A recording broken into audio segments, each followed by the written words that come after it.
This quick tutorial will show you exactly how to add stocks in a Moomoo transfer. Whether you're new to Moomoo or just need a refresher, this guide will walk you through the process step by step. Let's dive right in. First, you'll want to open the Moomoo app on your device. Make sure you're logged into your account to get started. Once you're in, locate the stock transfer feature. This is where you'll initiate your stock transfer request. It might be a good idea to familiarize yourself with the layout of the app if you haven't used it in a while, as this will make navigating much easier.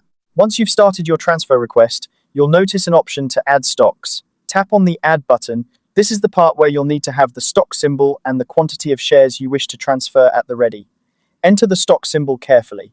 It's important to double-check this to ensure you're transferring the right stock. As you input the quantity, be mindful of the number of shares you actually want to move.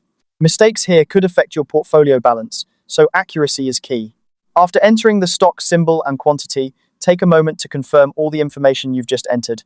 This is your chance to ensure everything is correct before proceeding. It's always a good idea to review your entries to avoid any errors that might complicate the transfer process later on.